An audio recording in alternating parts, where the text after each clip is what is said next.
of the Portland Botanical Gardens. And joining me tonight are board members Sean Hogan and Deepa Natarajan, and also our advising landscape architect, Michael Geffel. And we're so excited to be here. So thank you again to Tony, Cynthia, and Shuju for setting this up. And if you're out there listening, thank you so much to all of our donors, the founding board members, and volunteers who carried us this far. It's been a long journey, and I think we have a great update tonight. So let me get started. And just checking in because I can't see any thumbs up or anything, but everybody can hear me, right? Cynthia? Yes, you're perfect. We can see All you, right. we can hear you, and I can see your slide as well. Thank you, Matt. Okay. Well, no surprise. Hopefully you read a little bit of the summary on the Multnomah County Master Gardeners Association website. And again, thank you to the association for this. The story here is about a potential purchase of a site, but we're going to give you a little background and an update on where we are. And this is a picture from up on the bluff above the McCormick and Baxter site, looking down on the Willamette River. So just a really very quick introduction about me, and each of the panelists can introduce themselves. But I am obviously I'm a plant enthusiast, but also I have a background in environmental education, and I've run a few nonprofits, in particular West Wind, some of you may be familiar, on the coast. And before that, another nonprofit in Western Maryland, all sharing big conservation easements, acreages, and kind of a fastidious stewardship of very precious natural resources. So I come from that end of it, and am really honored to be working with this tremendous group at the Portland Botanical Gardens, and looking forward to meeting some of you soon as well. So this advancing, there we go. Oops. Well, we're in the city of gardens, and Portland has world-renowned gardens, from the Portland Japanese Garden, the Lanzhou Chinese Garden, International Rose Test Garden, Hoyt Arboretum, Leach Botanical Garden, and many others. And your own gardens, I might add. And over the years, many people have wondered why Portland does not have its own central and general public botanical garden, much like many other major cities in the country. And in fact, just last week, we've been speaking with Pacific Horticulture about an article on this project. And to their surprise, they didn't know there was not a Portland Botanical Garden. There is a nonprofit organization, but not a site. So we aim to change that. Okay. This does that. There we go. Well, we've been at it for 5 years. A very dedicated group of plant enthusiasts got together and said, enough is enough. We need a Portland Botanical Garden. They incorporated a nonprofit in 2020 and have been working at it ever since, trying to find a location, build organizational capacity, develop a volunteer base, raise funds. To date, Portland Botanical Gardens has raised almost $250,000, and just 125,000 this year. And it's all really funneled towards this effort of finding a location and then being ready to build a garden. So it's not just finding the piece of land, it's all the work in building the garden. Our mission is to bring plants and people together and provide an immersive space for knowledge, community, and collaboration. And many of you have been to botanical gardens around the country, I'm sure. Of course, our own wonderful gardens, botanical gardens, special gardens, cultural gardens.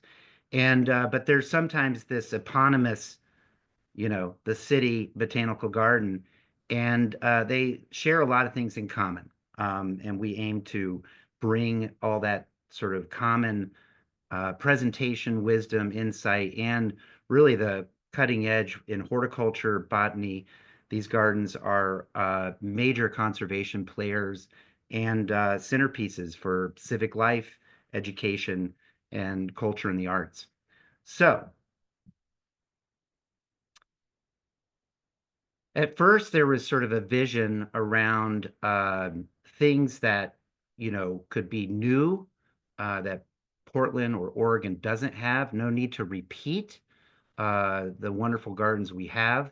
And so the idea was creating a preeminent public garden with Oregon's first conservatory, the state's largest, this is our goal, collection of native plants. We're happy to be beaten by anybody on that one. And its most comprehensive vocational and research program in climate resilience, plant habitats, and appropriate horticulture, all within a living laboratory that you can visit year-round and watch grow and watch change. And a centerpiece, you'll see this little map of all the different ecotones or regions in Oregon. And a centerpiece of what we want to bring to a central, public garden is a showcase of these different bioregions. But where do you put a garden in a city that is very densely populated, and there's not a lot of big acreages? Gardens don't have to be super big. We have a study group of gardens that range from 20 acres to 150 acres. And like the Denver Botanical Gardens, 26 acres. A number of gardens are in the 30 to 50 acre. So this particular site that was identified years ago by Portland Botanical Gardens and a number of other nonprofits as a possible conservation space, or a possible green space or botanical garden. And that's the McCormick and Baxter Superfund site. And we'll tell you a lot more about that. But in a nutshell, it's 59 acres, and it's had a terrific cleanup and native plant restoration over the site.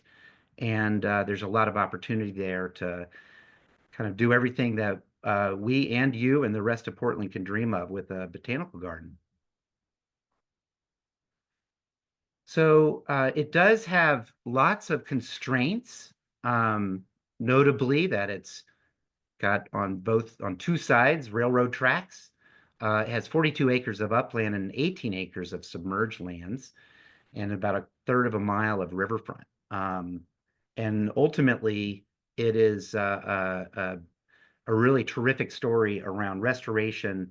What can happen when we finally clean up these Superfund sites.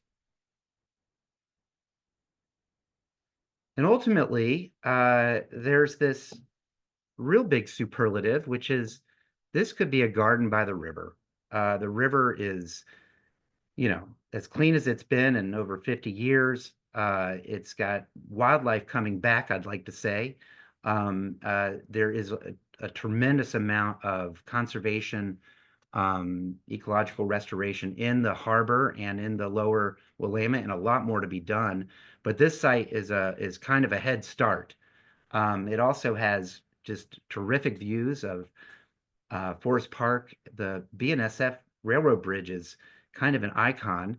And the basalt bluffs behind, we say behind if you're looking out on the river, but to the east, are also a fascinating and beautiful thing to look at, except that they're riven with invasives right now.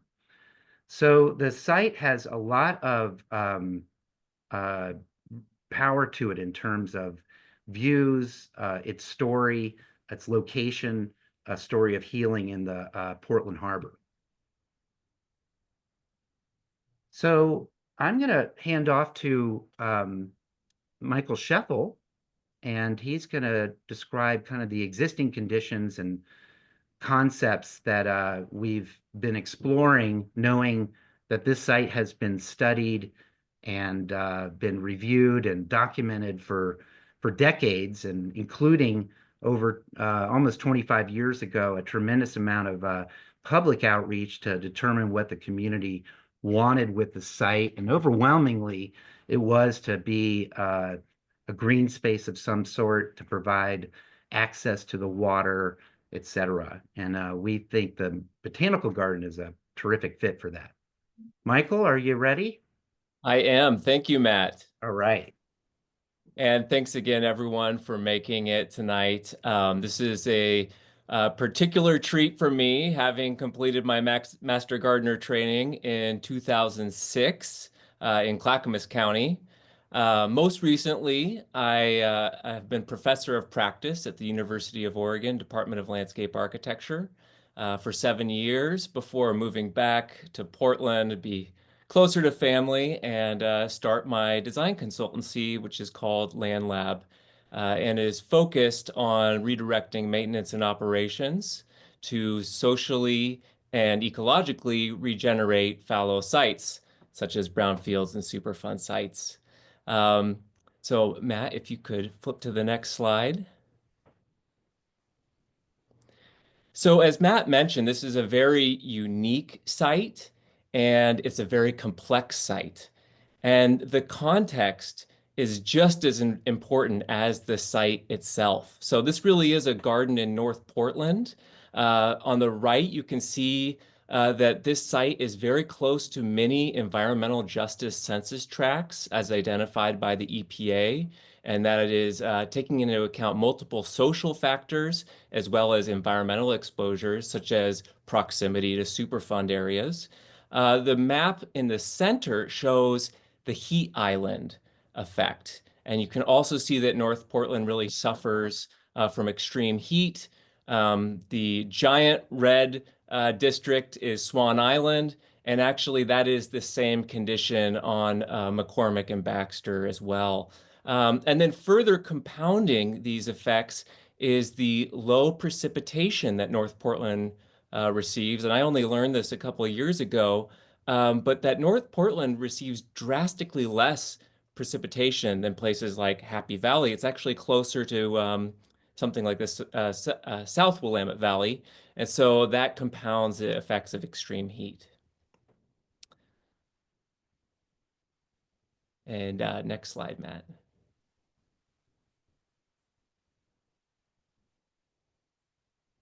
So extreme heat and low precipitation uh, is more extreme on McCormick and Baxter because the site has very shallow soils and sandy soils.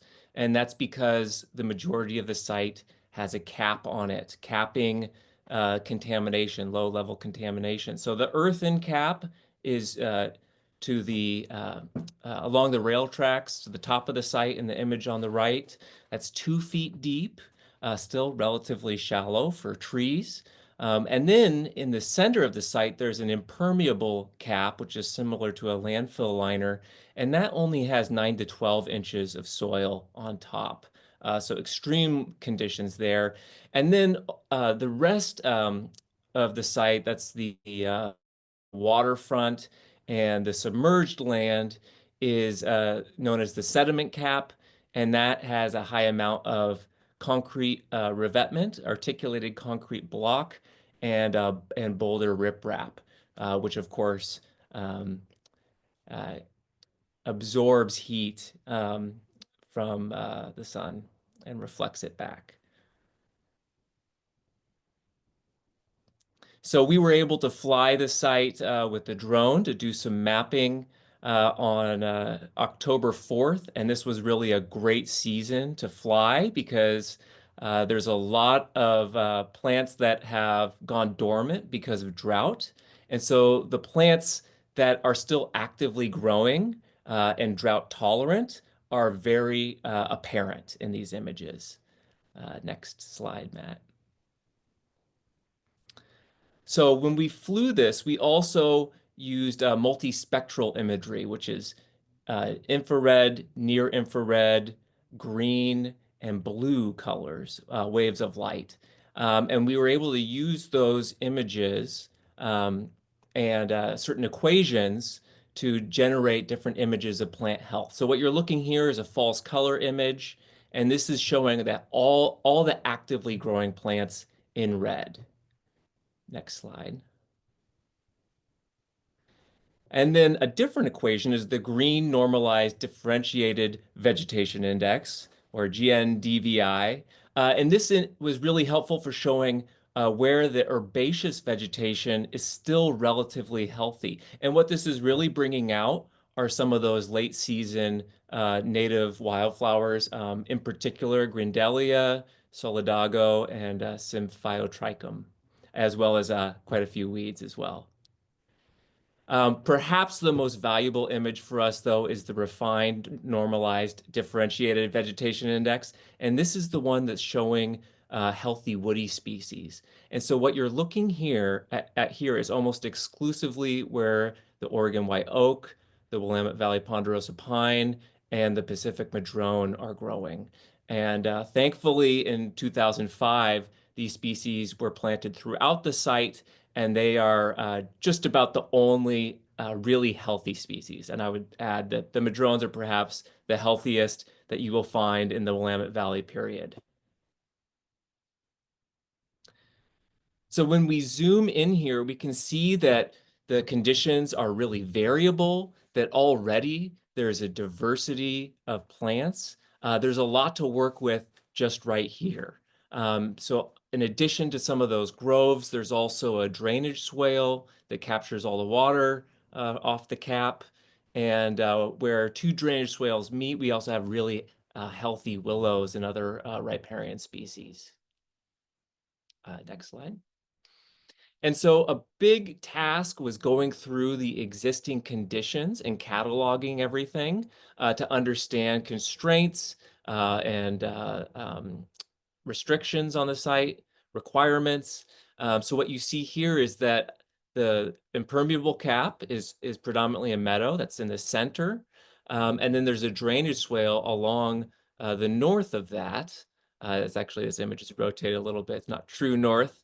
And that directs to a drainage pond, a retention pond, which is really like a desert. It is almost all bare sand because it infiltrates so quickly. There's a relatively healthy riparian border all along the waterfront edge, and then various types of revetment when you go below the water surface. And a single red osier dogwood growing in the riprap at elevation of 9 feet. And we're really hoping to take advantage of that elevation to plant additional species. Next slide. So we've gone through some conceptual site plans, and a lot of this actually happened before I joined the team.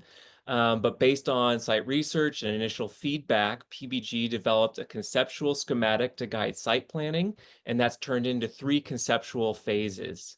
And I just want to note that site planning is just beginning, and this is really focused on understanding constraints, requirements, and areas required for really large elements. Next slide. So this is really how the site has been broken down, where the Portland Botanical Gardens, which are the secured collections, the really high value collections, are off of the impermeable cap, where there's more development opportunities. And then between that and the waterfront, we have an open gathering space that would be open for during business hours, daylight hours, as is common in parks. And then along the waterfront, where there is a greenway trail that will be built to connect to the existing UP Greenway Trail, that is public, open 24/7. And then there was also open river access. And just for scale, that greenway and open river access and the interpretive native plant collections, that zone is approximately 500 feet from the water's edge. So it's a really big area. Okay, next slide. So phase 1, conservation, maintenance, learning, and planning. How can we make this site a community asset in the first year? And I'm going to read through some of these improvements because they're pretty small. So beach safety improvements, riparian restoration, declaring the Greenway Trail on the existing gravel access road, and beginning to plant public native plant collections along the Greenway Trail while protecting significant view sheds, protecting and restoring stands of significant trees, connecting the UP to the UP Greenway Trail, adding a temporary gravel parking area, establishing an initial research, education, and operations center, and establishing test plots, photo points, and environmental centers in areas of interest. And that's to lay the groundwork for future research.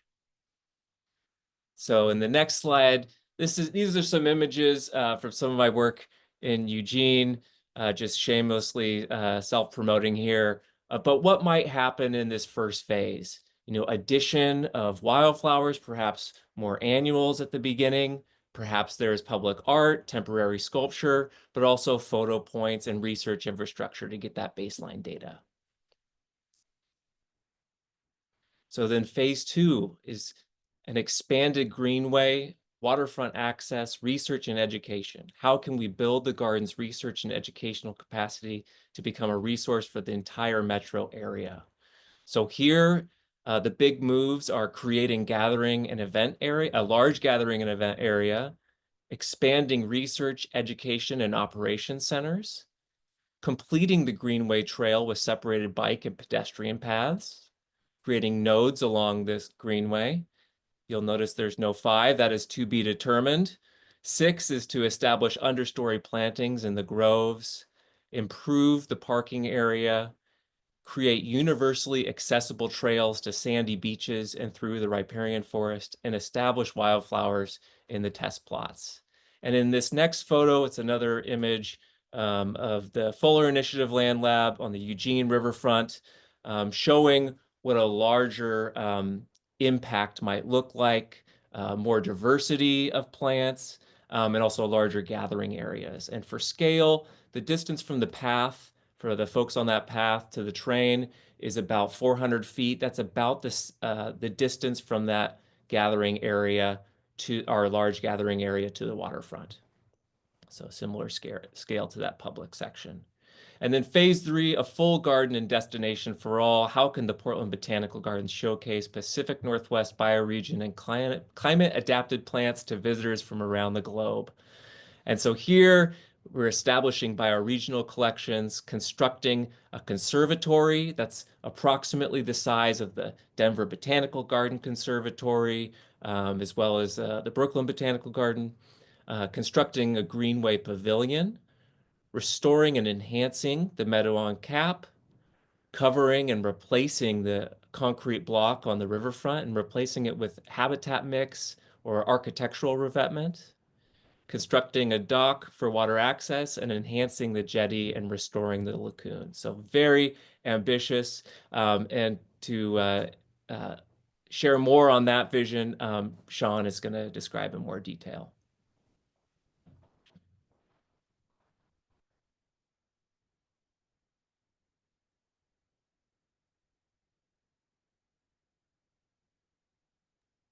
Okay, this is Matt. I'm not sure if Sean is able to connect. So I'm gonna sort of draw a little bridge here. I'm here. You are? Oh, good. Then I will. I have muted myself, which is everybody else wants that button at the same time. Hello, hi everybody. So much has been happening with this little project. It's really fun to see it going. I think the main thing here is, yes, though there will be plants also. And one of the main things really in first starting this whole project is that we're looking at what I'm calling the low-hanging fruit of what our region does not yet have. And part of this is, again, a major native plant botanical garden and a conservatory, of course, and a number of things that we need, especially a biogeographical garden. So people can wander these plant ecosystems and compare and contrast them. And the nice thing is with a garden set up that way, you can have multiple things in one exhibit. We can have horticulture, new introductions, examples of particularly climate adapted or climate resilient plants, the variegated form of something, but all next to and with the things they would naturally be growing around. And a couple of examples would be, for instance, we have the Japanese garden and the Lansu Chinese garden. We'd maybe see what's growing outside those walls in a natural atmosphere.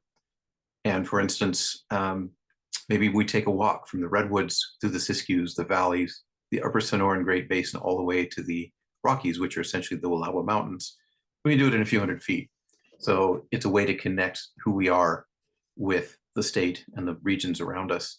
And of course, plants. It's a great way, a juried place to look at how plants grow together, practice research, so directly connect people to the natural environments around us and what's growing there.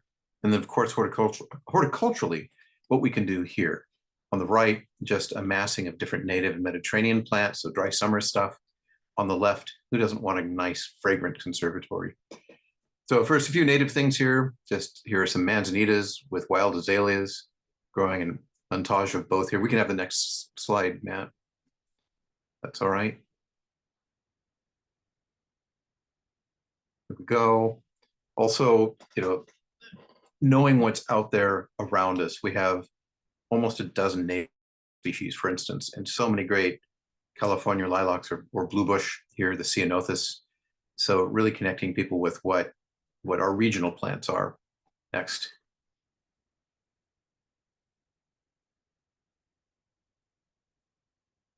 Again, just different plant combinations of just what we have and the opportunities we have in the Willamette Valley and in Western Oregon to grow in our gardens.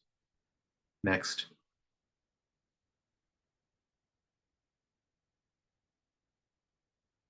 Sorry, little delay here. I have a particular interest in manzanitas. Nobody knows that on the right here. And then one of our many really wonderful rock plants and a spot in Southern Oregon, the Siskiyous, with so many wonderful species, a lot of things that don't grow anywhere else, and a lot of pressures from mining. That's Louisiana there on the left. Next. Here, last month, going on a site walk. It's such a beautiful site. The bluffs near University of Portland are above on the right. You can see there's already natural beauty on this site. Next.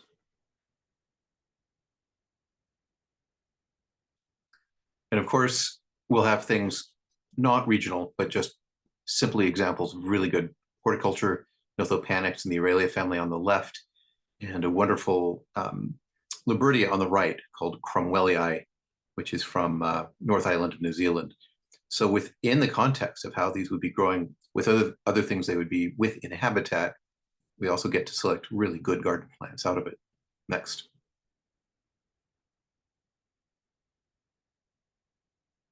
Again, connecting people to our rarefied and just absolutely amazing places in Oregon here, the Painted Hills there on the left with Luisia or Bitterroot there. And examples, again, horticulturally of so many things that are good for our gardens. Here's a manzanita test plot for existence on the right. And next.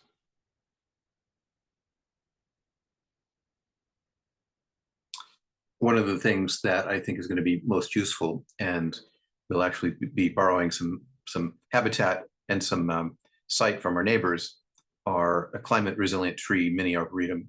So a few dozen species, maybe a couple hundred species of, for instance, oaks from native to other climates with periodic drought. So they can be seen all in one spot. Next. Cork oak on the right, by the way.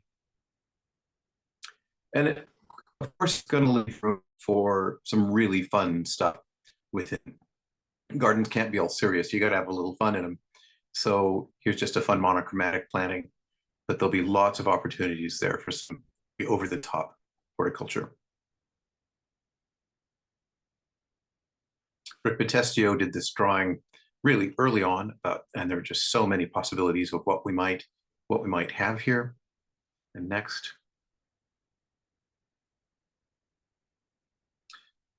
Here's the inside of conservatory, just as an example, but this is also a way to connect inside and out with so many, for instance, local plant organizations from native plant, begonia, camellia, so many groups that this might be a center for.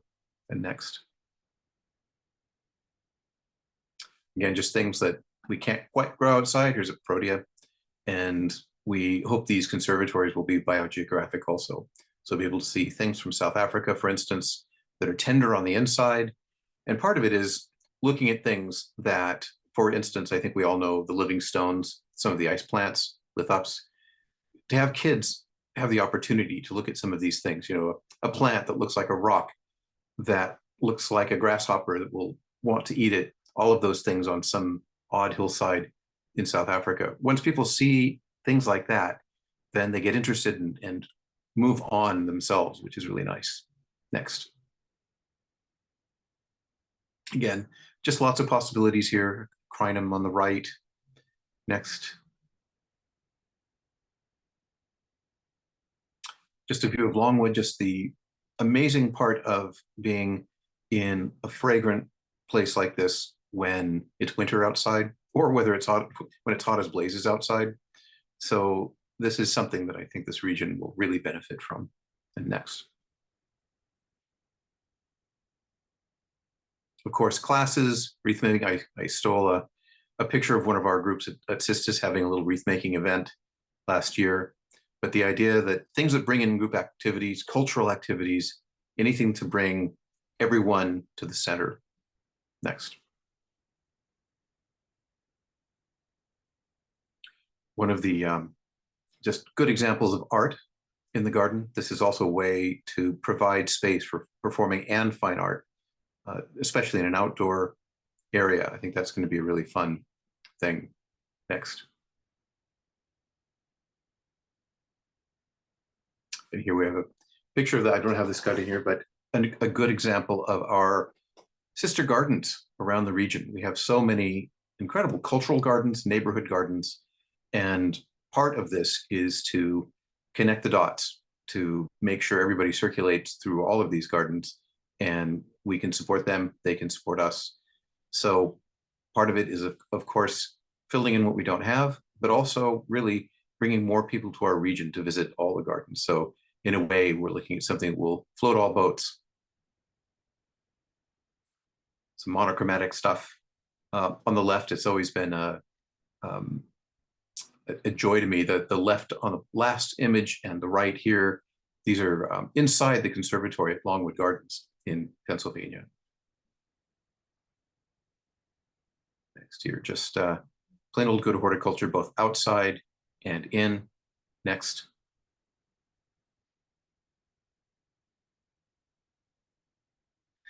So just a little bit about what we're really hoping to do, and we're just beginning our community outreach. We really want lots and lots of input, but we'll certainly concentrate on having a major biological sciences division where we are welcoming, planting, going out into the wild and looking at our native habitats and really working on conservation. Climate resilient horticulture, of course, what a great way to do that. Cultural stuff. We all have things in our past, in our family's past, that we want to share. And this is really a good way to do that. And at a botanical garden, what better way? Through plants our grandmas grew, food, drink, all kinds of stuff. And also professional development. We do intend to have a horticulture or gardening school. We'd like to humbly say it's the best in the country, but we'll see what happens. But we really want to have it in multiple languages to make sure everyone around us can have the same opportunity to become the geeks that we are. And next here, I think there we go. So that's a little bit about the horticulture. And of course, really want to hear lots of questions from people later about that. Nat and Deepa. I guess I'm the anchor leg here of the relay. Thank you, Sean. I love following up on the plants, because to me it is just all about the plants. My name is Deepa. I moved to Portland in 2020 after being the program coordinator for the University of California Botanical Garden in Berkeley. I was there for 15 years and then an additional 18 months of Zoom programming that I didn't could never have quite foreseen from 2020 to 2021.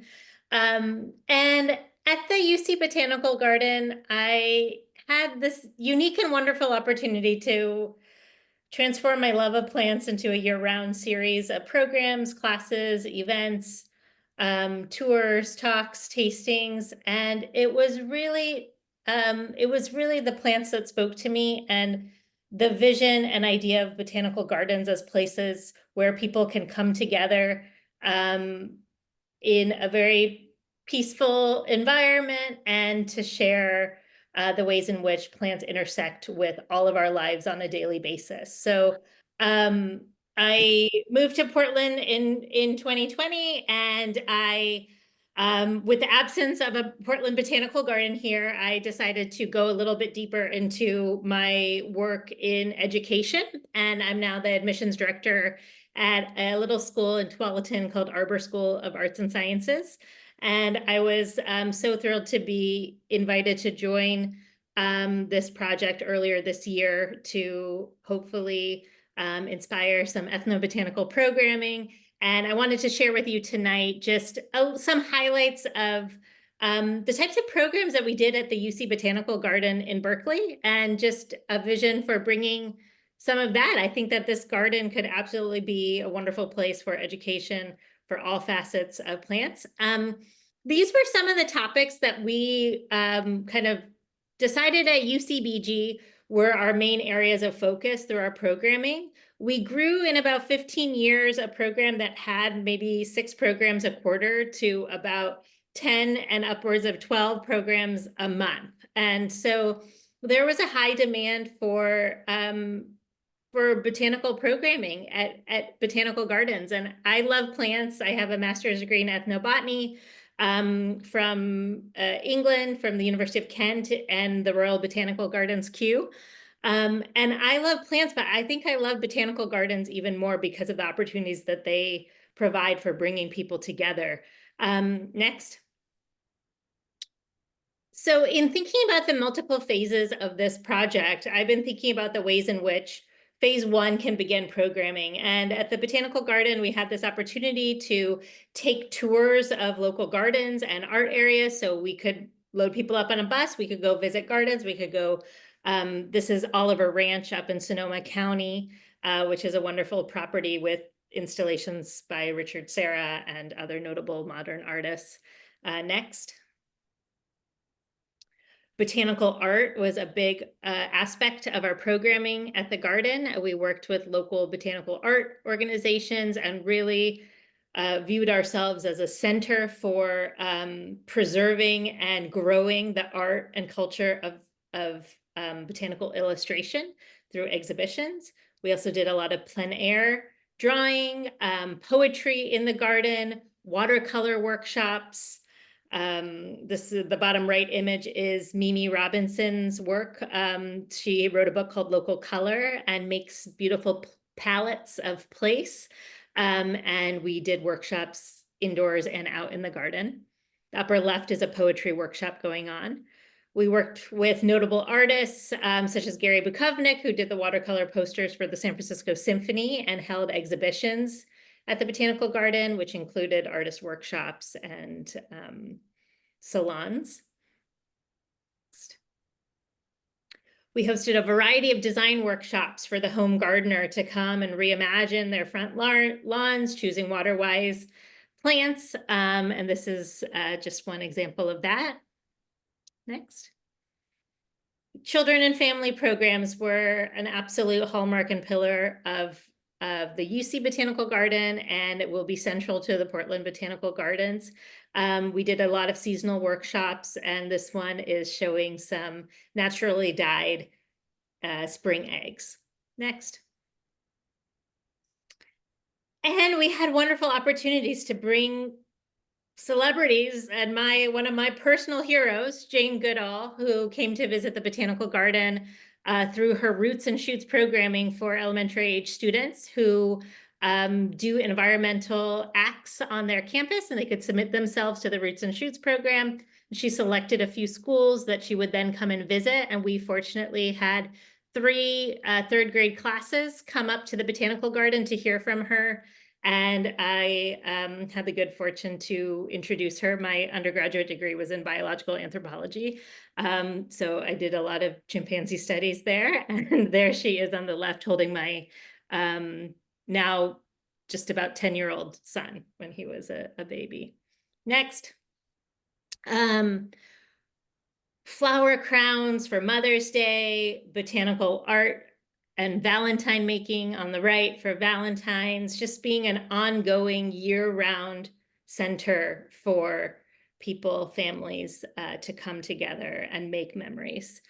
Of course, we were housed at UC Berkeley, so we did a lot with students in their classes and through curriculum, providing plant material and hosting tours and things like that, but also just for Welcome Week and inviting students who came to campus for the first time to come up and plant a succulent garden for their dorm rooms. And here we in Portland have a handful of tremendous colleges and universities, and I could see partnerships with students and also with academia to bring programming to this garden.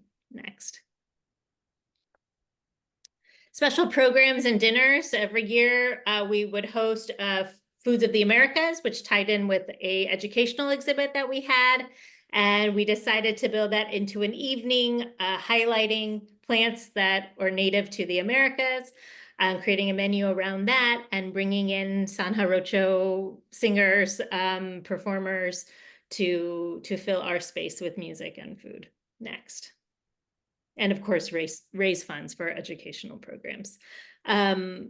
On the left is a mezcal tasting, working with local craft distillers to be able to do these tasting right next to a world-class collection of agaves. And so this sort of tie-in, all of these are rooted in science, rooted in botany, and the ability to have the plants that we were speaking to be right next to us as we were enjoying herbaceous cocktails in our herb garden. We're surrounded by the plants that they're made from. This was one of my personal favorites. It's an incense making workshop where we study the history of incense around the world and some of the origins of incense from the Aqualaria trees. And we looked at some plant resins and then learned how to prepare incense sticks and cones. Next. And next. Our fiber and dye programming was one of the hallmarks of the year-round series. Every year in the month of March, we put up an exhibition and invited people from around the world to present from topics ranging from natural dyes to rope making to next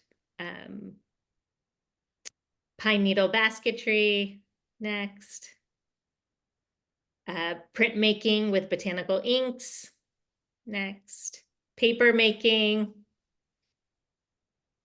and a visit from these two fabulous dyers from Brazil. This was the very last in-person workshop we did on March, I believe, 11th, 12th and 13th, 2020, that weekend. I guess we go ahead. And workshops on wood. This is carving a wooden spoon. So we were able to tie in the garden with so many facets of life. We had a series called Trees and Tones, where we highlighted the woods that instruments were made of or stained with, such as violins and violin bows. And these are holiday programs. Wreath making as well is a wonderful mainstay of using material from the collection. And our summer Redwood Grove concert series became beloved to many families and residents of the East Bay. There's another image. So that, I hope, just gives you, well, a sense of a little taste of Berkeley here in Portland, but some of the opportunities that I think will flow freely from having a space and the Portland Botanical Gardens. So I'm going to pass it back to you, Matt. Deepa, thank you so much. I learned so much from all of you. Thank you, Michael and Sean. We want to hear your questions. Before we jump into that, I just want to make sure, this is an ongoing project. We are in the middle of doing feasibility studies, some of which you already saw. We're working on outreach with the Department of Environmental Quality. They're very central to this project and have been managing the property for over 30 years. We're also fundraising, and we will have a end of year campaign, and we're nonprofit and love contributions and are very grateful to them. And then the big thing is we will be offering some site walks by reservation. It's limited, and so look for those offerings right through the winter. Every time we go there, it's sunny, it seems. So I think it's always good weather in that area. And then you can also find more information, of course, at our website.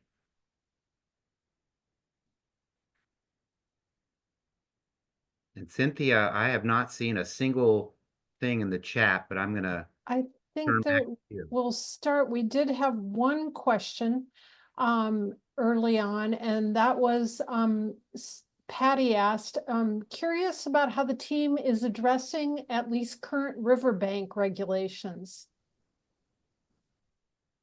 Well, that's a great question, Patty. We are addressing it with our technical advisors. We have an environmental engineering firm called Landau and Associates.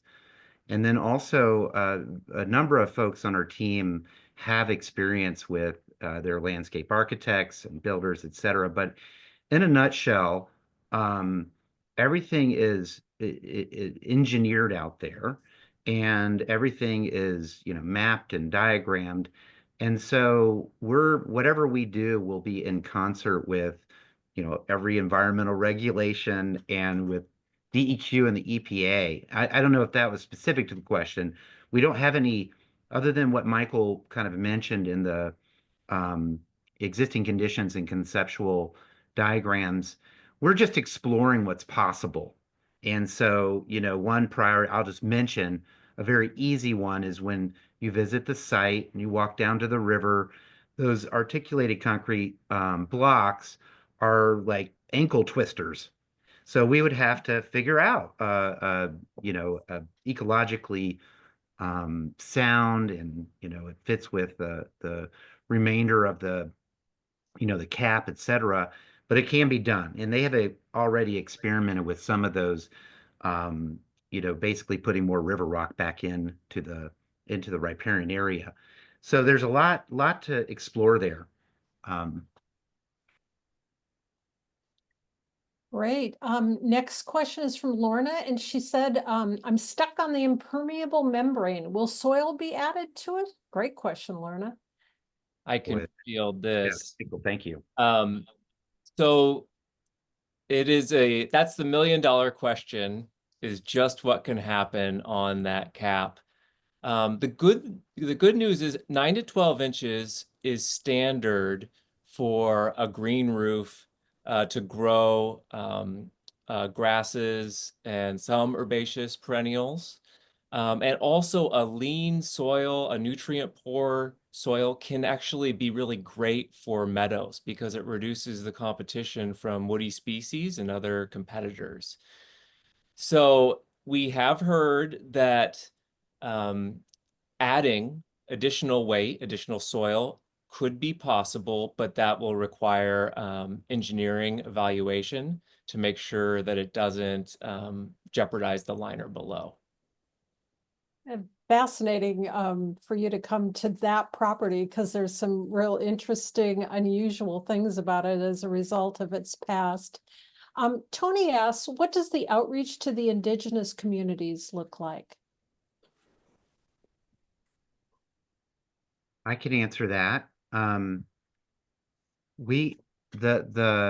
Department of Environmental Quality is right now leading essentially a sovereign to sovereign outreach to 6 tribal nations that are part of the Portland Harbor.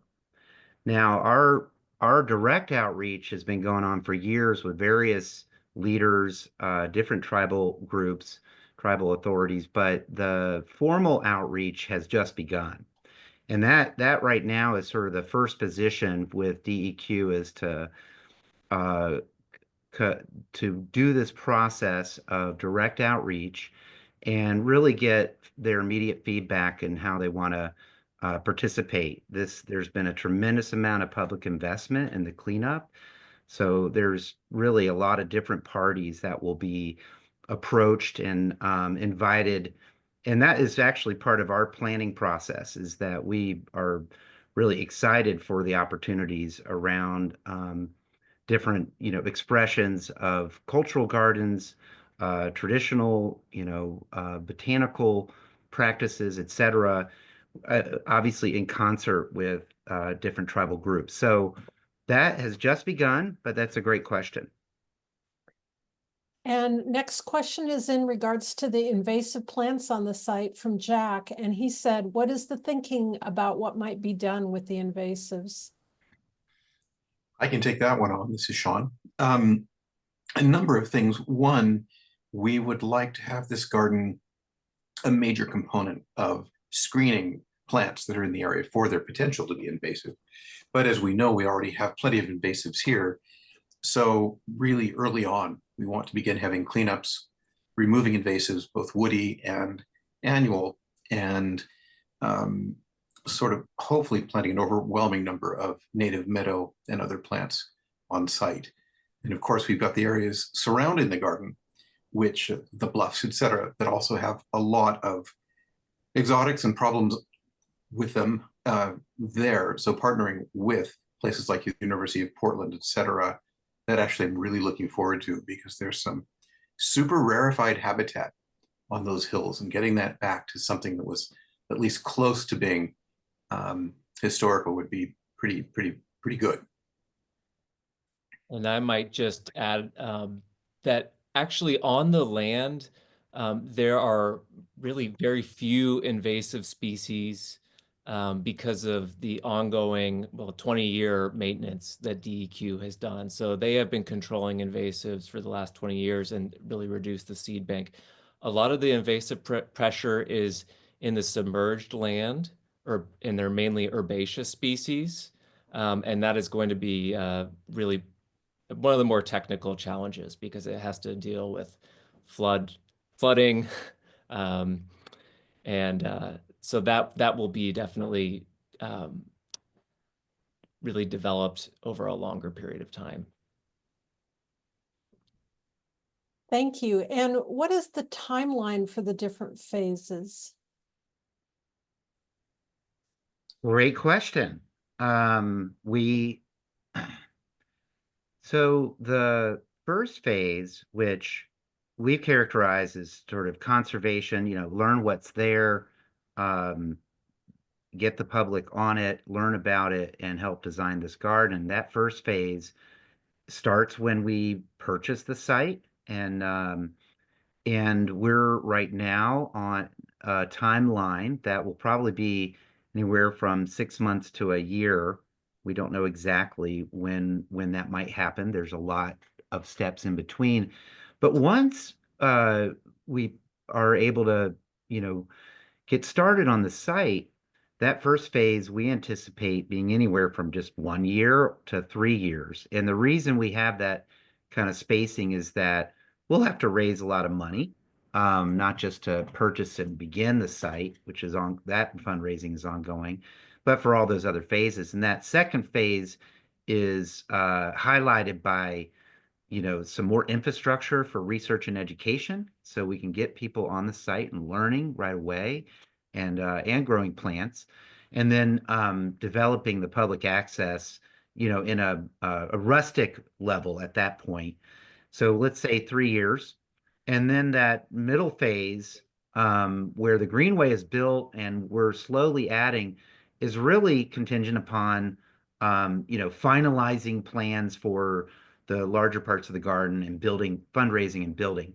And so we've put that at that middle phase could be another 3 years to get started on some of the larger, kind of infrastructure, pavilions, paths, parking, greenhouses, and then eventually the conservatory.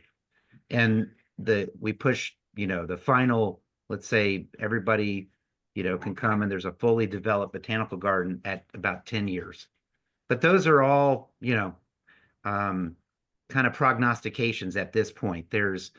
Obviously it takes a while to grow a garden. And just to footnote that a lot of botanical gardens, we're in touch with many across the country, and they do take decades to develop. We hope to have people on the ground as soon as possible, and the garden is open and you can see it evolve.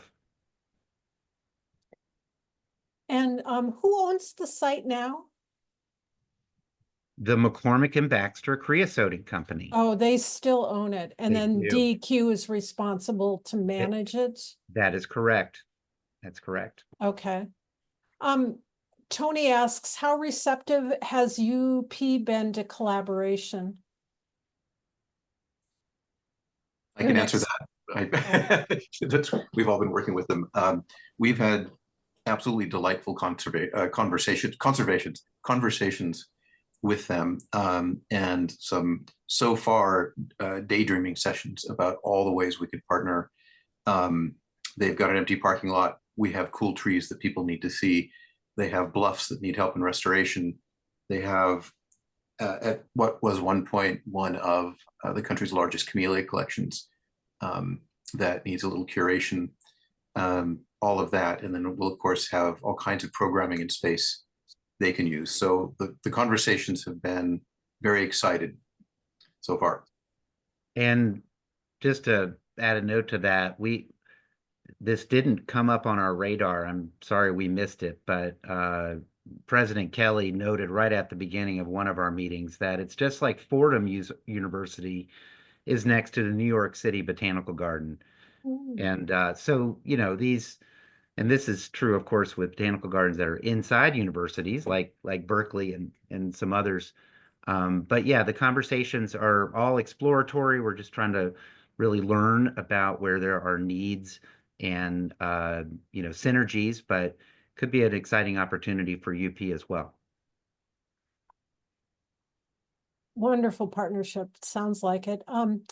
Patty had asked a question earlier, and now she went on to say NMFS Corps of Engineers. I think perhaps those were people that you'd been working with in regards to the property and the cleanup.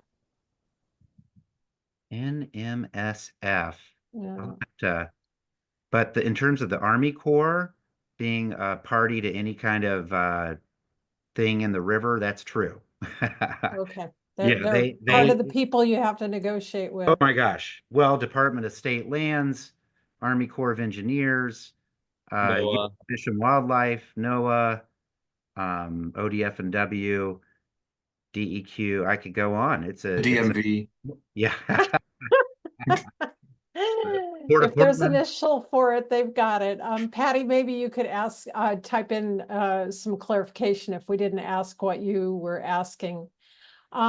Kathy asks about your annual budget and fundraising activities, and are you also working on grants?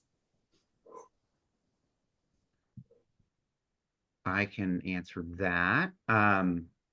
Yes, to all the above. We are fundraising. We are writing grants. We've received grants. We're shooting to raise a little over $200,000 between now and the end of the year.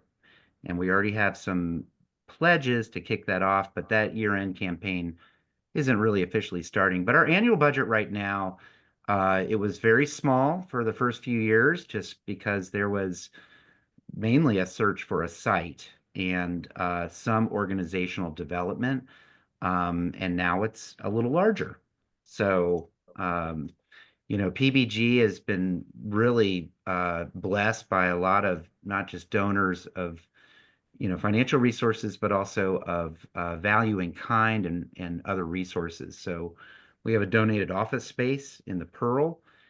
We have donated office plants, and if you come visit us there, you might be able to see them. They're really special. But in terms of you know, fundraising, we're also always open to ideas. So Rayanne asks, are you in need of volunteers? And we have posted the link to Portland Botanical Garden. Is there information on your website to answer her question? we are happily accepting, you know, volunteer inquiries, and we hope to have more volunteer activities in 2025. So we're really just taking names, staying in touch, and as we start to do site tours, and also share, some more stories with different groups, and hopefully to have some more activities just around plants. We hope to initiate our own speaker series, never to compete with this one, of course. Of course. And would do it, would like and would welcome everybody to come to those as they can. But that's sort of the goal, is to grow that volunteer engagement. So stay tuned. Wonderful. Brenda asks, who's going to own the property ultimately? What is your negotiation around that? That's a great question. Early on, PBG, Portland Botanical Gardens, was really open to leasing, managing a piece of public land, similar to where a lot of botanical gardens are. They're inside parks, like the Japanese garden. But this property, after, kind of looking at it for a few years, the thought was that we can certainly own it and manage it. We understand it pretty well now. But that is still, open in a way.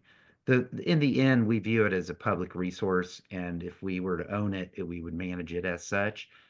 So who owns it? I would say that it's but it might be at this stage, because it has been offered in the past to become a park, for the city to own it, Metro, the state. It's just a very complicated site, and it takes revenue, it takes money every year to maintain it, the monitoring and operations, et cetera, because of those, the cleanup remedies and the requirements to just keep an eye on it. It's has wells that are monitoring wells, and other, pieces of kind of engineered infrastructure. So all those kind of add up to the Botanical Garden, PBG nonprofit, would own the property, is kind of the trajectory right now, and effectively be managing a waterfront park, because the front part of it along the water will be open 24/7. So Not an easy, not a simple answer, but no, it it's wasn't a not. simple question. Yeah, thank you. We had two more questions. We are running a little over, but not too long. Shuju, if you want to unmute yourself, she had a question. For some reason, as a panelist, she couldn't type it into the Q&A. Shuju?